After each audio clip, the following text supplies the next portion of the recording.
Really bringing out the grade 11 Halloween costume for this one. Biopics, the formerly prestigious genre that now is seen as nothing more than cheap Oscar fodder. Unless made by Christopher Nolan. Maestro, one such film directed by and starring Bradley Cooper, has seemingly been the tipping point for many audience members this year. But were they too harsh on it? No, I think the movie's trash. And every time I tried to put into words what exactly irked me about it, one other film kept coming up as a comparison. Amadeus. Now this isn't going to be another Marnie situation where I piss off a bunch of boomers by insulting a movie from their childhoods. Amadeus is legitimately one of my favorite movies of all time. It had absolutely no right to be as fun and entertaining as it is. The first time I went into it thinking, oh god, this is going to be so painful and boring. Then when it finished, I was legitimately shocked because I hadn't realized it had already been 3 hours. Now, of course, I will be talking about the director's cut, since it is infinitely better in my opinion. Not that the theatrical cut was bad, though. This one just makes a lot more sense story-wise. It's also more widely available. One last thing to mention is that I have read the original play it was based on, but just to keep this simple, I'm only going to be referring to the events as they happen in the on-screen adaptation. Veronica! Open the door, please, Veronica! Open the door! As the films begin, we find that both are told in retrospect by an aged version of the main character, haunted by a person from their past. Maestro shows our mournful protagonist lamenting about his late wife Felicia to a documentary crew, as well as the least convincing cigarette puff I think I've ever seen. He didn't even pretend to inhale that. Now Amadeus' setup is quite a bit longer, it taking 10 minutes to Maestro's 2. We hear a man yelling out an apology to Mozart as 2 servants plead with him to open the door. They get in and find him on the ground having attempted to take his own life. After rushing to get him help, we see a priest travel to the sanatorium where our main character Salieri is now staying to hear his confession. Anyone who's seen the movie will know how much I butchered that description, but stay with me, it was for a reason. The basic rundown doesn't seem like much, but this opening scene is brilliant in so many ways. While the first thing we hear in both films is music written by the titular character, the drama of Amadeus' opening sting, Mozart's Symphony No. 6 in G minor, sets the tone perfectly through the film.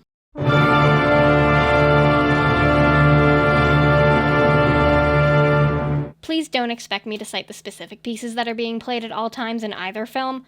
I'm not super well versed in classical music. I only knew this one because I found the soundtrack in my grandparents' basement while I was cleaning it out. The lack of immediate concern by the servants at first probably shows that this has happened before. And on top of all that, we get the first hint of Salieri's sweet tooth that will be a recurring element of his character. Also, I have to say, Amadeus does have a really cute sense of humor. It's subtle enough that it never cheapens any of the dramatic parts, but it does give itself a sense of levity and self-awareness, blocking it from ever feeling too pretentious. The abrupt cut, no pun intended, back to the music when they find him covered in his own blood, then to outside as they load him up and carry him away, revealing that it was actually diegetic all along and coming from a nearby ball, is breathtaking, as a feeble and helpless Antonio is once again tormented by the superior work of the man he believes he killed. The rising tension in the next scene is also something else entirely, as once again Mozart is proven to be the musician more successful in the long term. I'm sorry, I didn't know you wrote that.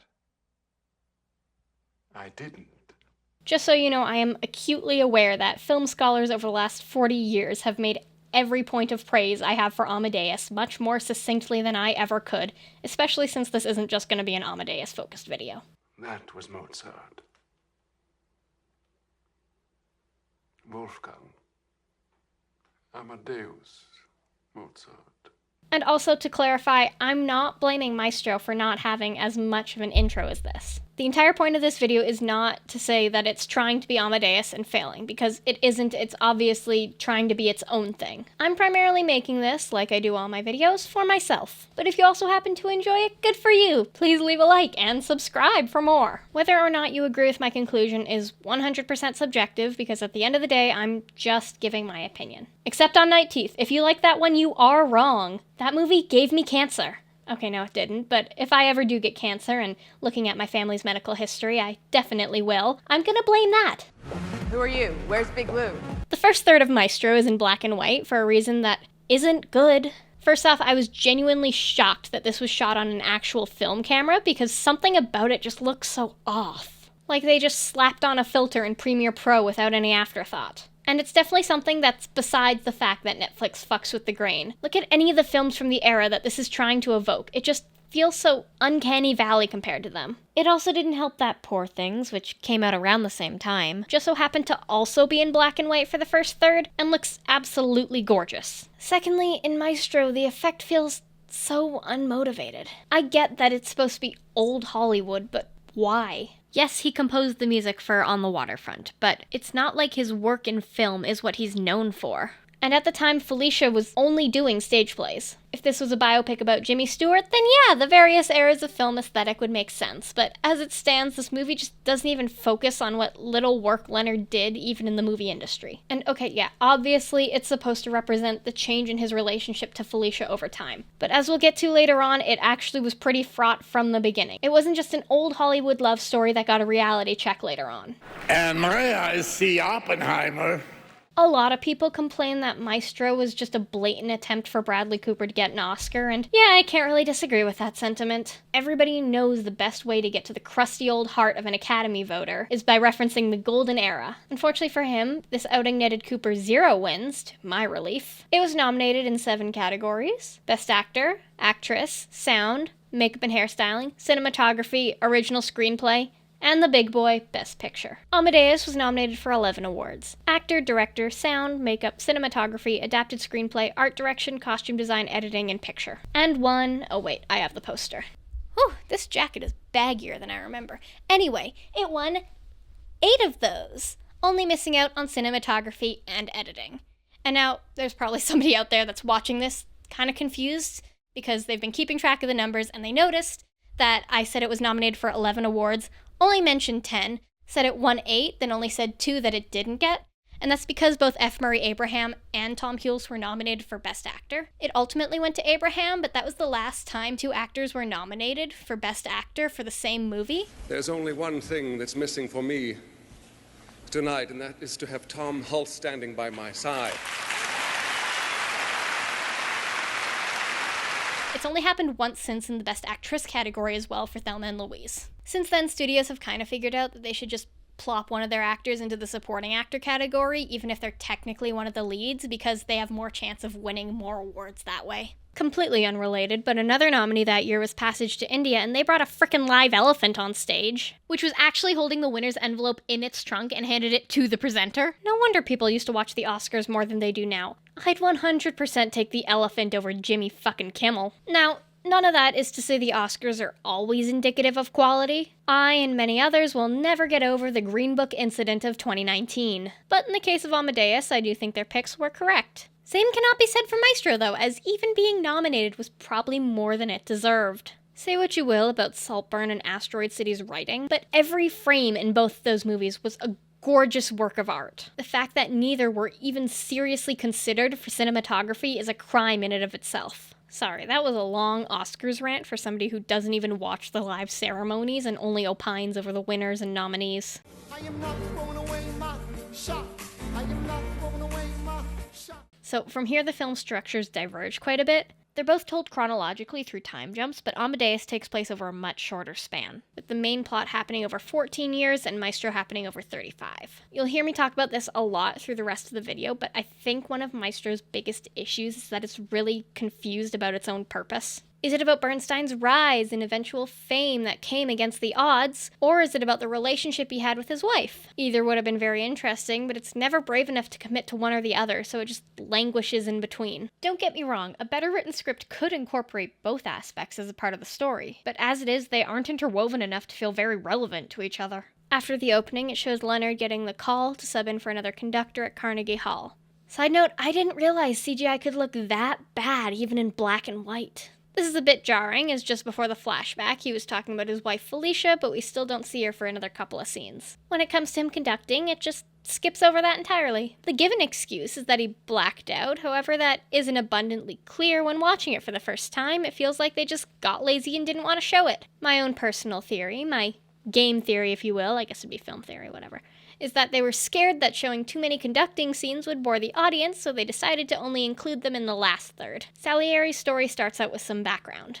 Before we're even shown him as a child, we see Mozart, the child prodigy and Salieri's idol, how jealous he was of Mozart's father for encouraging his son's talent, how religious he'd been ever since his prayers were answered. But what it always takes time to explore is his deep, enduring passion for music. There are full scenes of him just looking at scores, but the way F. Murray Abraham sells them is just immaculate. This is truly a man who just oozes love for the art form.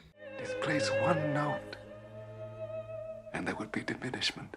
As he states himself later on, he is unable to create masterpieces himself, but he is cursed with the ability to recognize true genius even when others can't. Bernstein is unfortunately never ascribed such a motivation. He just is good at it. Besides him briefly mentioning a disapproving father, we never learn how or why he wanted to become a composer. It never even focuses that much on his actual work, with only a couple shown or referenced. I don't know if they just couldn't get the rights to his more visual work, but I guess who needs to see the process behind the most famous works of a composer? I mean, they sure do reference West Side Story a lot, but we never actually get to see it. A little 30-second scene of him writing something is enough. We got a foot massage to get to.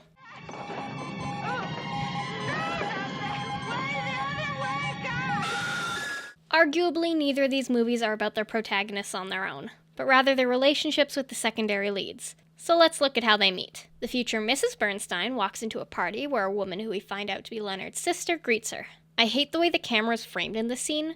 Shirley is talking to and referencing her brother as the pianist, but the camera doesn't focus on that and then treats it as some reveal when he pops out. They instantly hit it off, and in what is probably the best scene in the film, she takes him back to the theater she's understudying in and she plays out a scene with him. They discuss that luck is the driving factor in making it big, and he tells her that she should be the lead full-time. The chance versus talent debate would be much more interesting if we'd seen either of them actually putting their skills on display by this point, but I guess we'll just have to go under the assumption that they're just bumblefucking their way to the top, as we haven't seen any evidence to the contrary. Swapping over, Mozart is in Vienna to play some of his music, and Salieri goes to meet him. Here we get the first reoccurrence of the suites motif I talked about.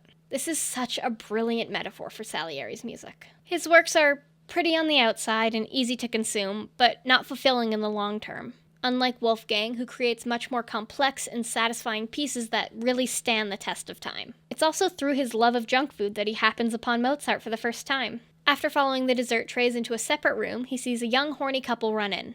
They canoodle for a bit before the concert begins, and the man realizes that they started without him, horrifying Antonio with the realization that this most uncouth display was put on by someone he looks up to professionally. After the performance, while Mozart is getting reamed out by his superior, we get one of the music appreciation scenes. This was no composition by a performing monkey. This was a music I'd never heard. It seemed to me that I was hearing a voice of God. Look, as someone whose musical taste consists pretty exclusively of Big Time Rush and Try Hard Ninja, I'm not exactly the most up-to-date on Mozart's works, but the way these scenes are written and filmed makes it possible for even someone like me to see his brilliance. A clarinet took it over. Sweetened it into a phrase of such delight. We learn so much about Wolfgang the first time we see him, all without obvious, lazy exposition dumps. It covers his escapades with women, how he has enough mastery of language to easily speak backwards, his protectiveness over his own music, how he doesn't conform to social norms, he fears but also loves his father, his inflated ego, and the fact that he doesn't fully grasp that popularity won't always equate to real power and loyalty over time. That kind of efficiency in storytelling is astonishing, especially in a 3-hour-long movie. Thinking it must be a fluke, he convinces the Emperor to let Mozart come in and compose an opera for them. The Emperor here is played by a convicted pedophile, so absolutely fuck that guy. Well, I mean, don't fuck that guy. You know what I mean.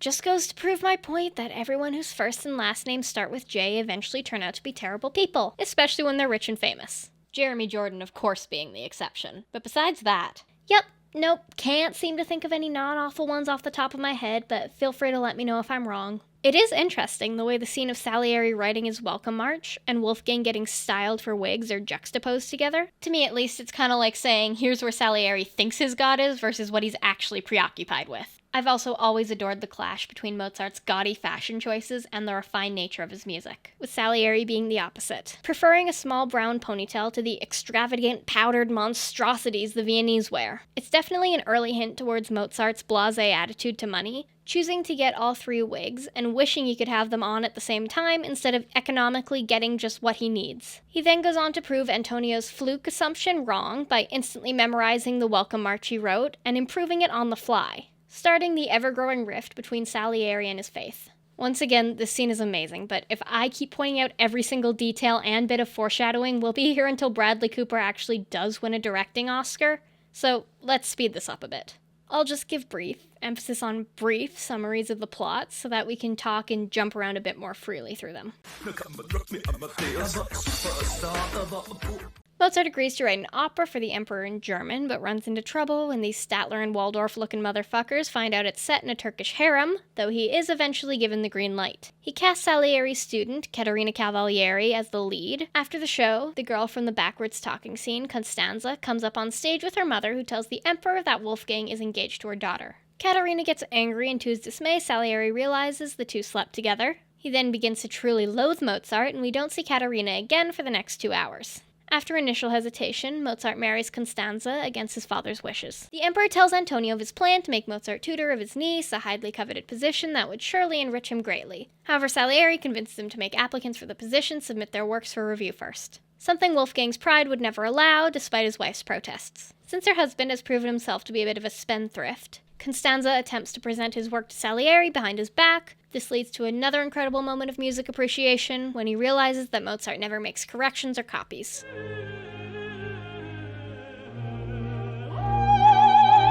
Despite his adoration for Wolfgang's work, he propositions Constanza for the tutor appointment. Yet when she comes back that night to take him up on it, he doesn't go through with it and has a servant show her out, humiliating her. He renounces God and burns his cross, then tells the emperor that Mozart can't be trusted around women. Not knowing about this slander, Wolfgang comes to Salieri to borrow money and is pointed in the direction of another prospective pupil. You don't mean to tell me that you're living in poverty?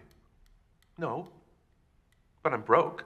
He fucks it up for himself this time by insulting his employer and leaving in a huff, and comes home to find his father Leopold is in town visiting and wants him to come back to Salzburg.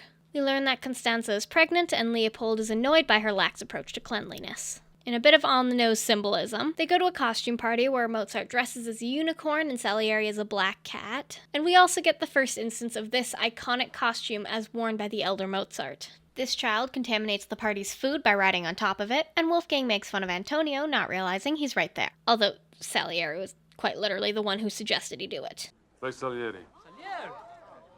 This isn't important, but wouldn't that pool ball smudge the fresh ink? Salieri hires a maid to infiltrate the Mozart residence under the guise of a gift from an anonymous fan. She tells him that Wolfgang works all day and parties all night, like a true alpha male. Or sigma male, or whatever male. While they're out, she lets her employer in, and he finds out that his one-sided rival has been working on an operatic adaptation of The Marriage of Figaro, a work that has been expressly banned by the emperor. Mozart is called in and defends his choice in literature in what I think might be my favorite scene in the entire movie, which is saying a lot. This could win an Oscar on its own. Which one of you wouldn't rather listen to his hairdresser than Hercules?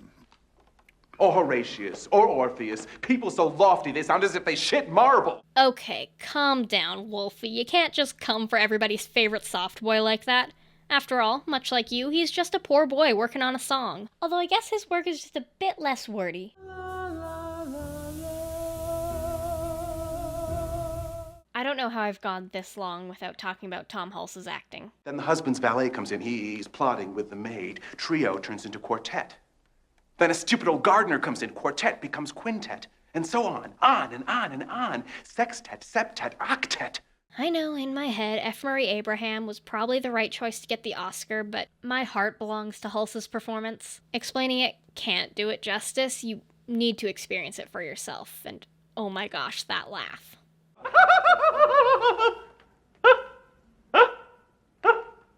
Once again, he gets his way and the opera is put on. After some confusion about what constitutes his ballet, he presents it to Vienna to an unfortunately bored reception by the emperor, limiting it to only 9 performances. Conversely, Salieri puts on one of his own, which is proclaimed to be the best opera yet written. As I said earlier, his music is supposed to be frilly, easy-to-consume junk food that has over time warped the palate of the upper class so they can't appreciate the refined intricacy of Mozart's pieces. While Salieri's work may have been good in the moment, there's a reason Mozart has the staying power over centuries to still be a household name. Leopold dies, and in his grief, Mozart writes Don Giovanni. I'm not an opera person, but this scene looks badass, so now I want to see it in full. Realizing that the Commendatore is an allegory for Wolfgang's father, Antonio comes up with a way to finally be rid of his enemy. He gets the costume Leopold wore at the earlier party and in disguise asks Mozart to write him a requiem mass. He plans to kill Wolfgang after its completion, take credit for the work, and play it at his funeral in an attempt to humiliate God, who he blames for inflicting Mozart upon him.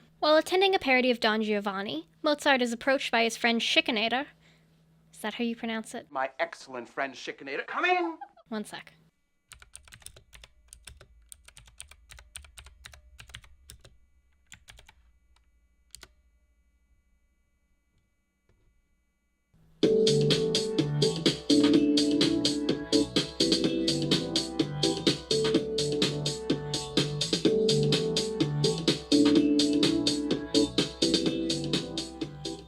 Hi guys. Hi. In this video I will talk about how to pronounce this word. The pronunciation of this word sounds like Shikinator. Shikinator. Okay, but you're a robot. Can I... One sec. Howtopronounce.com. That should help. Skakonitor. Skakonitor. No. Not that one. Shikanator. Shikanator. You have to say it like Arnold. Shikanator. I'm gonna call him Schick, okay? That's what you're getting, Schick.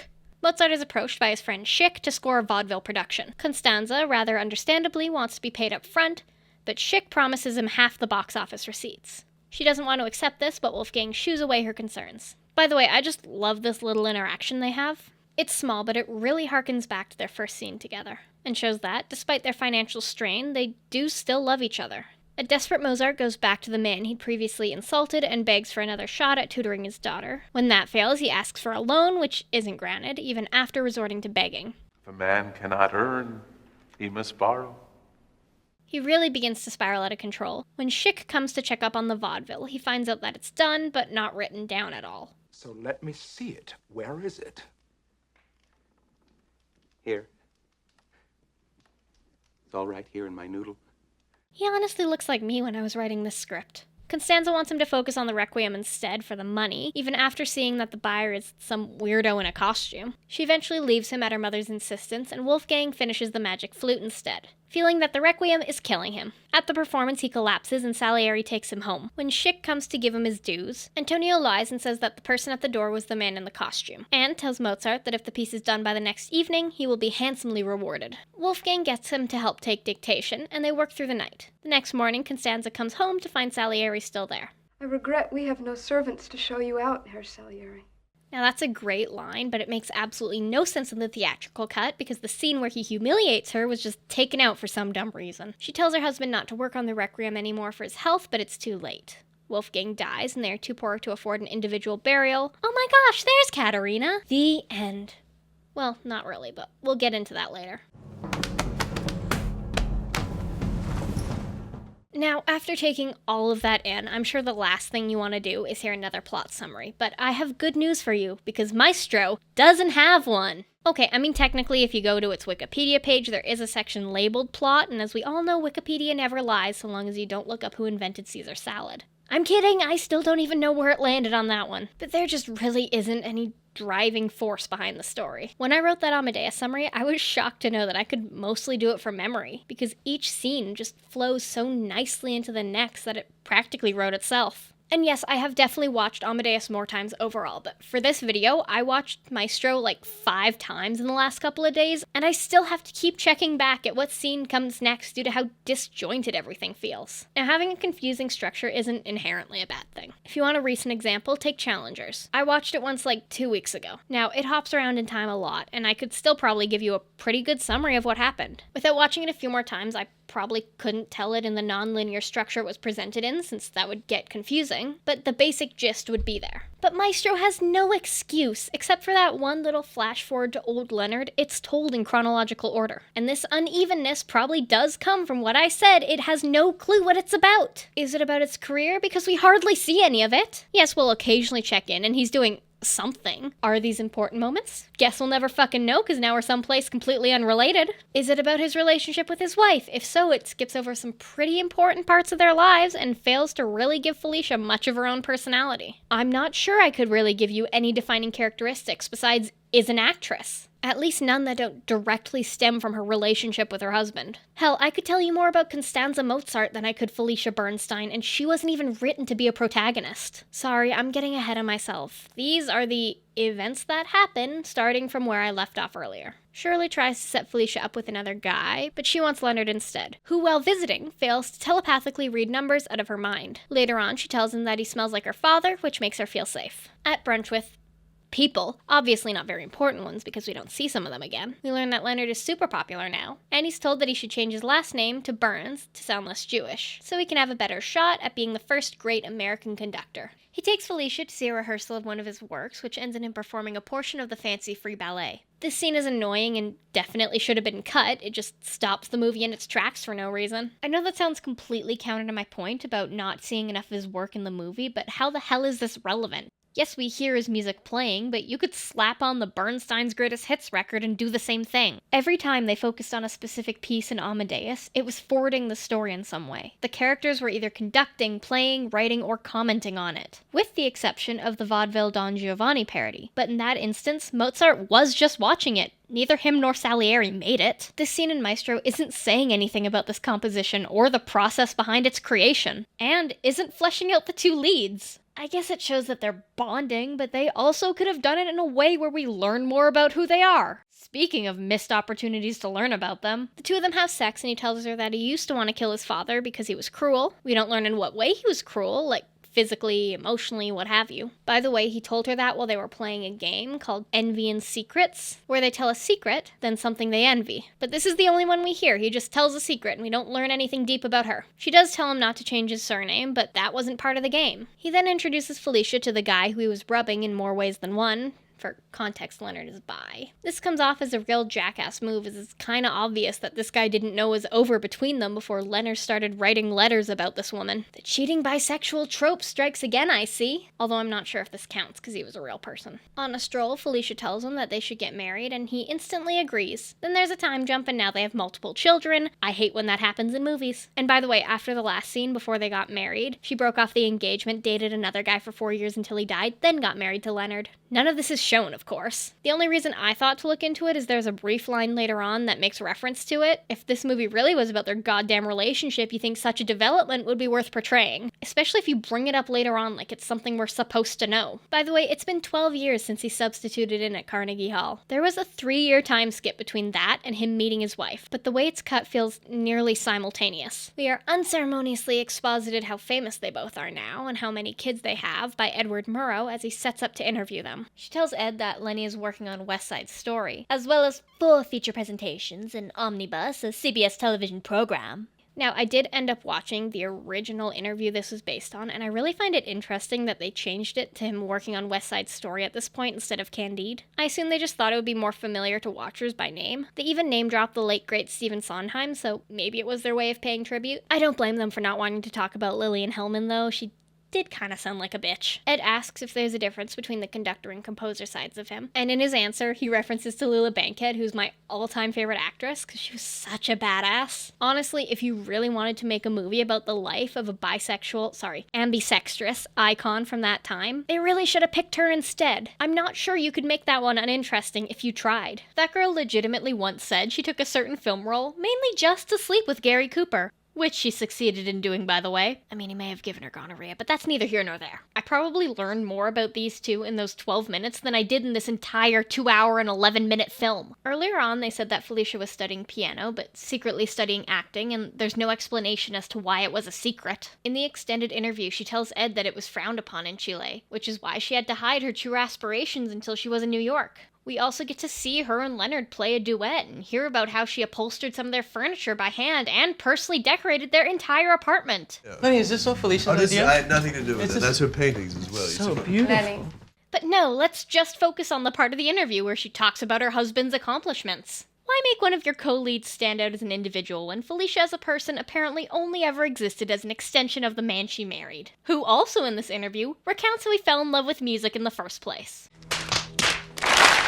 You know, maybe if they'd cut down that asinine ballet scene, there might have actually been enough time to learn about our main character's primary motivation in life.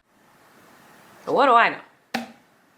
Fuck me, right? Leonard meets up with the guy he dumped for Felicia and one of the women from the house party. They are now married and have a child, who he informs about the fact that he slept with both of her parents. I love too much, what can I say? But I'm reining it in. I'm reining it in!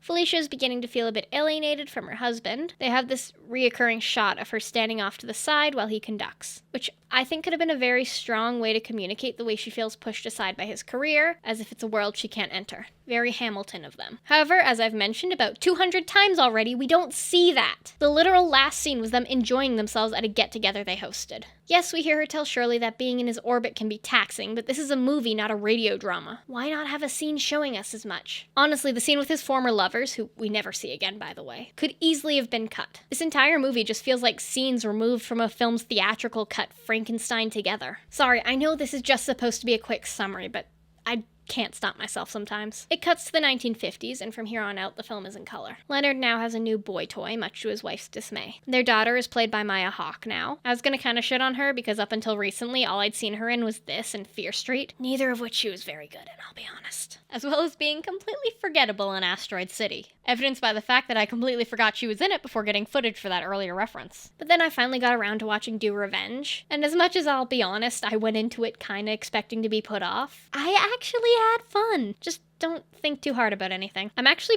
pretty shocked her performance is so weak in Maestro, because she's basically playing something that should have come naturally to her. A rich Nepo baby. Oh yeah, and they have a third kid now, but only the Maya Hawke one matters. Bernstein is interviewed about the many accomplishments we never saw. 15 years on television, teaching us all the magic of classical music. The young people's concerts in omnibus reaching hundreds of millions all over the world. 10 years at the New York Philharmonic. Though he does finally say that music is the most important thing he could do, and that it's the thing that keeps him glued to life, even when he's most depressed. I can't exactly give the writers any credit for that line, because I assume they just listened to or read this interview and thought it sounded cool, since this is never built upon. In fact, this movie makes it seem like banging hot guys is his real way out of depression instead. Which I'm not trying to say isn't a valid strategy, but it is kinda shitty when you're otherwise monogamously married. He says he thinks his wife has a sense of futility and that she can't enjoy anything anymore, probably not realizing that she feels that because he seemingly prioritizes any himbo that walks in off the street over her. We actually get to see him conducting for the first time as he rehearses with a choir. I'll give him this, he does look like he's enjoying himself at least. Felicia becomes furious when the important child hears about Leonard's affair and orders him to lie to her about it, which he does, poorly, but she believes him. He also talks about multiple people trying to kill him out of jealousy throughout the years, which once again would have been more interesting to watch rather than listen to, unless those stories were also lies, but there's no indication of that. Some music from West Side Story does play, but it's completely non-diegetic. Remember a few moments ago when I spoke about Amadeus, and it was very obvious how much work went into weaving how and why each piece was written into the plot? Well, I guess that's hard to achieve when you don't have one. We're about halfway through the movie at this point, and can you honestly tell me what the point of the story is right now?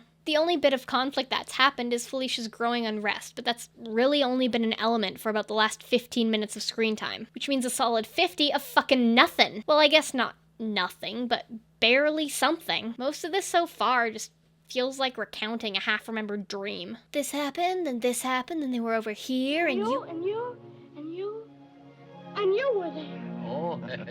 Unlike the way a story should unfold, where this happened, leading to this, accumulating like that. Of course, breaking that formula can result in great art, but it's a pretty ballsy thing to do in only your second feature, especially when it's your first original film. Maybe prove you can follow the rules before breaking them. Although that statement assumes that the stilted pace of Maestro was intentional, which is something I've grown to doubt the more I watch it. Leonard invites his lover Tommy to stay for the weekend, and honestly the way he tells Felicia kinda feels like he's manipulating her into letting him stay. What? No, nothing. I thought we were having a conversation. But we were having. No. No, I'm sorry. I thought we were finished. No, I know you're busy. We do finally get another scene of him writing music. And I think I take back what I said about the scene where he and Felicia act together, because this is the best scene of the movie. It's very subtle and quiet with no dialogue, just his reactions. Honestly, a shame it only lasts about 1:20 and happens over an hour in. I feel bad I haven't mentioned this so far, but Bradley Cooper is a pretty good actor. His directing does leave something to be desired, but when paired with a good creative team, Cooper is a force to be reckoned with. In this particular instance, I just can't say this performance is redefining the art form. Not gonna lie, the accent gets really grating. I'm not a linguistic professional by any means, but it just sounds like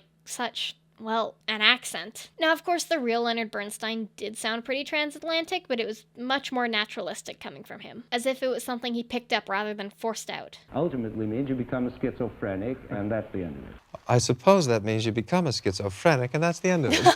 Carey Mulligan, on the other hand, at least from what I've been able to find, absolutely nails Felicia's speaking voice and totally carries this movie on her back. Well, it gets pretty hard, Ed. I think this season promises to be a very hectic one. Well, it gets pretty hard, Ed. Yeah, he's taken on a great many activities. This season promises to be a very hectic one. Lenny triumphantly returns to the house to tell them that he finished the piece, and Felicia jumps into the pool. At the next performance, he holds hands with Tommy, just right in front of her. I guess we're supposed to hate him now because he's just an asshole to his wife for no reason. There is some historical debate as to whether or not Bernstein was gay or bi, but as he's written in this film, he's supposed to be bisexual. So he just comes off as such a terrible human being, which maybe he was, I don't know. But that really doesn't come across otherwise in the way Cooper portrays him. Because she's pissed off at him, Felicia puts his stuff on the floor outside of the room. He's late to Thanksgiving and doesn't listen when the important child tries to tell him that everyone is angry with him. Felicia, who he hasn't seen since the last scene, confronts him during the parade. I don't know why everybody's getting their panties in a twist about it, though. I mean, America as a whole is already a month late to Thanksgiving, so what's another day or two? Actually, I have no idea how much he's fucked up because we're never told how long ago the hotel thing happened. She tells him he has a duty to his gift, then they talk about things we, of course, never saw, such as the 4 years where he couldn't decide whether or not he wanted to marry her. Are those 4 years in the room with us right now, Bradley?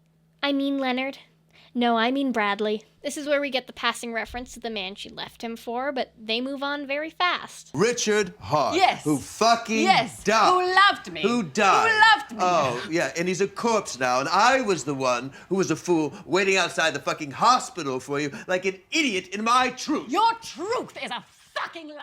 Long story short, apparently him cheating on her was just the tip of the iceberg, and they pretty much just separate. Lenny starts to go off the rails while Felicia is more successful than ever, but they both miss each other. The important child is stressed trying to keep relationships with both parents. Felicia then tells a story that took place recently about going out with another man, then finding out that he was also gay, which definitely was the best way that could have been communicated. Then blames herself for wanting to be loved more by Leonard. She watches him perform in a long, unbroken shot of Bradley himself conducting. Bernstein was a dramatic conductor. He definitely echoes the flair, but by the end of it, it does start to drag. So if they'd broken up this scene and had many shorter instances of him going over the top from his passion instead of hoarding them all up into this one overly long scene, it might have helped the pacing. The two seem to make up, and not an issue with the movie, but the sweat marks he leaves behind on her dress make me gag. They go to the doctor where they find out she has breast cancer. It spreads to her lungs and she becomes terminal. Oh my gosh, did she watch Night Teeth too? Do you think that when my pool boy leaves a leaf in the pool that I don't want to string him upside down and suck him dry? During a walk in the park, they sit in the grass and he tries to telepathically send her a number. Some friends visit Felicia and reminisce about a time Leonard spoke out of term at a bar mitzvah. At this point, I have nothing else to say. They may as well hold the script in their hands while they read the damn movie to us. Leonard now refuses to leave her side, even for work obligations, as her memory begins to fail. The kids try to cheer her up by reminiscing on a childhood song that they used to listen to together a lot. I guess I'll take their word on that. Felicia dies in Leonard's arms. The moment where he goes to put his arm around her in the car and she isn't there is pretty moving when you notice it. Sometime in the 80s, Leonard is teaching and gets handsy with a student at a party on the stage, which I can't imagine is ethical even in a conducting class. Guess old Lenny likes him young. No wonder Bradley Cooper saw himself in the character. We see him once again where we started, with the documentary crew talking about his late wife. The last shot is a young Felicia looking at the camera, then turning away. There is some archival footage of Bernstein conducting over the credits, but story-wise, that's it. I swear I didn't mean to editorialize over that so-called brief breakdown, but I just couldn't help myself. It's just astonishing how little regard this has for making itself a watchable experience. It almost flaunts the fact that there are much more interesting things going on in these people's lives that we won't get to see. I'm also sure you probably noticed the staggering amount of characters that just disappear unceremoniously. They're introduced as if they'll have some importance, then just vanish. What happened to his 2 former lovers, or the guy who told him to change his name, Tommy, the guy writing the book? I made a joke about Caterina Cavalieri vanishing from the story for about 2 hours, but her plot was finished. They wrapped up her story, and she was actually there at the end. This film also has a penchant for filming all of the scenes with intense emotions, such as Felicia and Leonard's arguments, as continuous wide shots, which is just such an all-around weird choice. If they were scenes where a character felt emotionally distant, I'd understand. That's the point. But these are scenes full of passion, where we'd want to see how these two are reacting. I'd love to be able to read on Carey Mulligan's face if Felicia really meant that. If you're not careful, you're going to die a lonely old queen. or if it was just something she said to try and hurt him by playing into his fear of loneliness. My best guess is that it's meant to symbolize how separate their headspaces are when it comes to their marriage. That's kind of undone by having them physically close to one another. It would have been one thing if they were ever on the opposite sides of the frame, but as it is, it's just a load of wasted space in the shot. They also shoot the scene where he comforts his kids over her death like this. And I won't lie to you, the first thing I thought of when I saw the through the window shot with muted audio is the scene in Solo where the libertines each watch the other take part in the torture and murder of the children. The reason it was filmed that way there was to demonstrate the emotional detachment each of them felt towards what they were watching, which is really not the feeling I think Maestro wanted to come across in the supposedly emotional death scene. Going back to his fear of loneliness, in one of the first couple scenes, Leonard is going to the bathroom with the door open while he talks to some of his collaborators. A guy walks into the room, accidentally hitting the door so it closes, then one of his friends say he likes it open, and it is once again opened. Much later on, when he's talking to the guy about writing the book, the biographer mentions that Leonard leaves the bathroom door open when he goes for fear of being alone. First off, if that's something the real Bernstein did, then gross. And with no context that would make us think it had to do with loneliness is weird. Imagine you're watching a movie where 7 minutes in, a character smokes a joint. Then there isn't another reference to drugs until 47 minutes later, when it's casually brought up, not as a big reveal mind you, that they've had a substance abuse problem the whole time. You'd be like, wait, where did this come from? It's such poorly built up symbolism that even the film itself knows it has to spell it out for you. You are the only person I've ever met who leaves the bathroom door open for fear of being alone. Now, let's look at the two endings and their final sentiments. Happy endings only happen in the movies. At the end, Leonard reiterates the quote said to him by his wife earlier on. If summer doesn't sing in you, then nothing sings in you. And if nothing sings in you, then you can't make music. He then reassures the biographers that summer does still sing in him, and if it didn't, he would have killed himself. It's a good quote about inspiration for creativity, but in this instance, it just isn't the strongest. Especially since, as he himself says, it originally came from a poem that he eventually turned into Songfest. I think an original quote probably would have been a better choice. It's especially weird for him to bring it up, then immediately be like, phew, glad that's not too much of an issue for me. It feels like they were trying to make a point, but he immediately does away with the significance. The last words of the movie are these. Any questions? Which is another callback to something Felicia said earlier, although he wasn't even present for that scene. Any questions? This is meant to reference a Leonard Bernstein quote that was shown at the beginning that said, "A work of art does not answer questions, it provokes them." And its essential meaning is in the tension between the contradictory answers, which honestly feels like a cop-out answer for anyone wondering why this movie makes no sense in certain regards. I don't think this was Lenny's way of saying, it's okay if you don't really think through your decisions. Some artsy film connoisseur will just ascribe meaning to the things that lack logic. If you want to leave an open question in your movie, that's fine, but there still needs to be time spent on building plausible answers, even if it lacks a definitive one. After Salieri finishes his story, the priest is stunned into silence. He destroyed his own beloved, rather than let a mediocrity share in the smallest part of his glory. He now feels like he is being tormented by God, forcing him into living long enough to see his own legacy evaporate while his sworn enemy is immortalized through his work. I really can't state how well this scene is written. Please, please go watch it for yourself. An attendant at the sanatorium comes to take Salieri to the water closet, which is a type of toilet, and tells him that they are having his favorite breakfast, sugar rolls. Fresh sugar rolls. Then, well, just watch. I will speak for you, Father. I speak for all mediocrities in the world. I am their champion. I am their patron saint. He's then wheeled through the halls, absolving all of what he sees as mediocrities, and we get our final shot.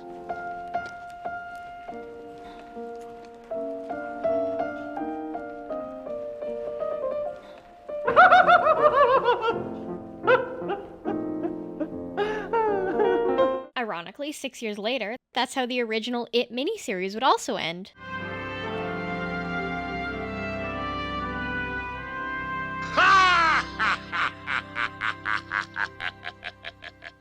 So, where do we begin with that?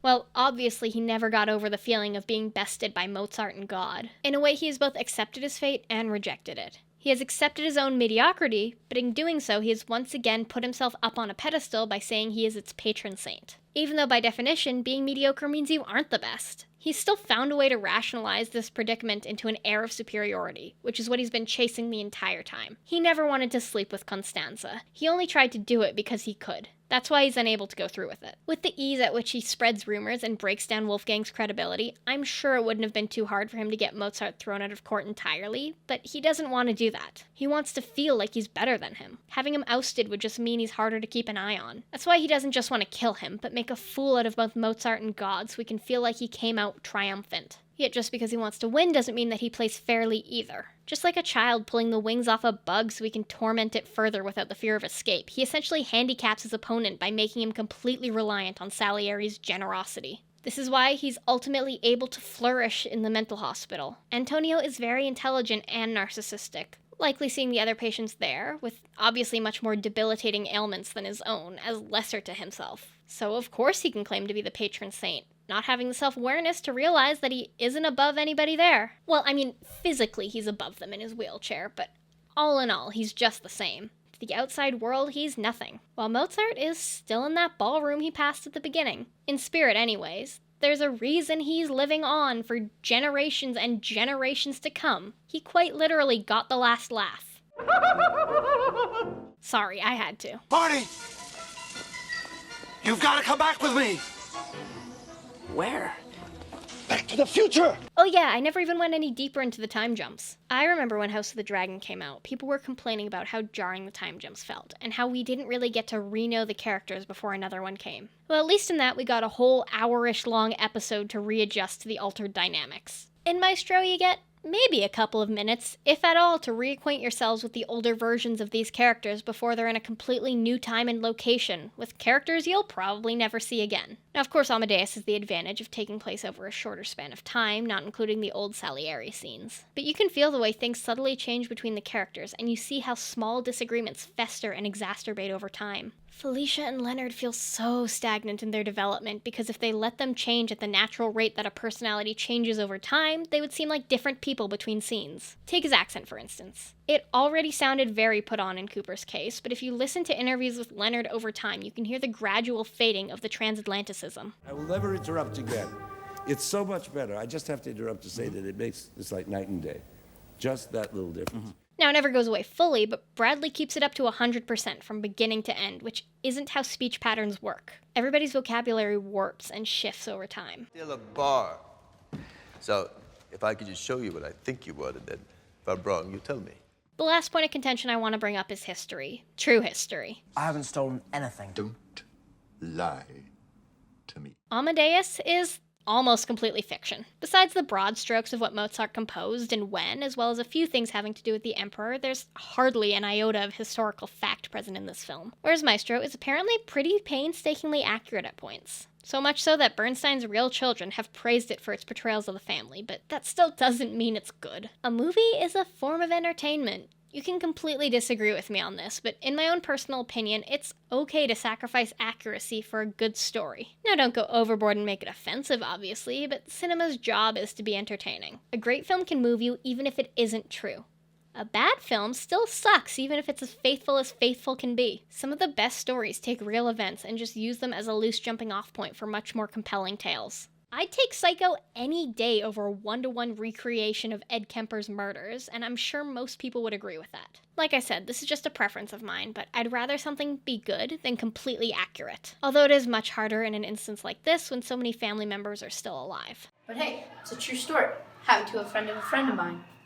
Are biopics a dying art form? Well, I don't think they generate the inherent interest that they used to, but they'll probably never go away completely. Every trend comes, goes, then comes back again. Just like superhero movies, the biopic market is too saturated right now. Yes, one or two of quality still make it through, but they just end up being the exceptions that prove the rule. You know a movie I don't think we bullet enough, though? Blonde. Hi, Daddy. Where'd you go to? If you enjoyed watching Maestro, then good for you. I'm glad you got something out of this piece of cinema. To each their own. I'm not gonna say that your opinion in that case is wrong. But if you liked Blonde, then I think you should be put on some sort of list because, oh my god. The only positive thing to come out of that pile of shit is the notion that if Ana de Armas can get a nomination for being in that disrespectful garbage, then there's still hope that our SAS boy Jack O'Connell can get something for whatever the hell Back to Black was. I don't know what the hell is left to do. So what did we learn here today? Well, if you haven't already, you should definitely watch Amadeus. The director's cut, obviously. And Bradley?